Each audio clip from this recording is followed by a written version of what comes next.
Sossegado. Cara, você sabe quem falou? Você estuda o quê? Estuda enfermagem. Ó, o negócio é o seguinte, você tem pressão alta? Você pode se automedicar? O negócio é o seguinte, só pra ver como que o sal deixa a água, ou deixa a nossa boca sedenta por água. Tem uma colherzinha. É pra comer tudo. Pequenininha. Pega a colherzinha pequenininha.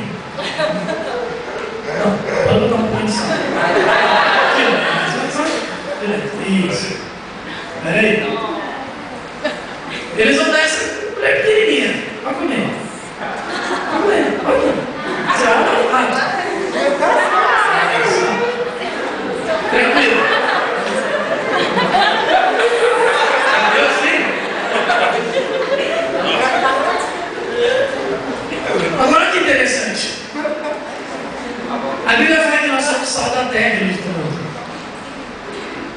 E se o sal não tiver esse efeito, não pode jogar tudo fora. Se o sal não vir para cumprir o seu propósito, de nada mais serve se não ser jogado no chão e pisado pelos homens. O sal tem justamente esse propósito. Dá vontade de brigar, não dá? Eu fico falando da vontade de brigar, não.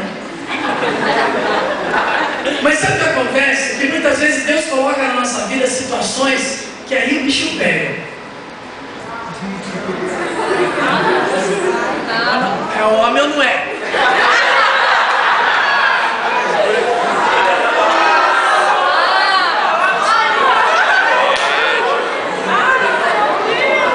Vamos lá, galera. 1, 2, 3 já. 1, 2, 3. Bora. Vai, filho. Vamos, isso. Agora pode beber água. Pode beber.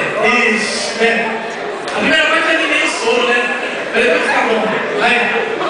Gente, se passar mal, chama o SAMU, pelo amor de Deus. Vai, tá bom? Bebe água. Pode beber. Pode beber mais. Acabou? Ixi, pode pegar ele, eu tô confiando nisso. Pega aí, pessoal.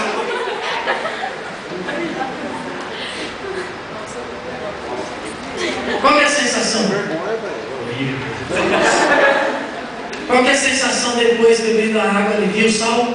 Alivia. Depois, a situação no momento é horrível, mas depois que você bebe a água, olha um pouquinho.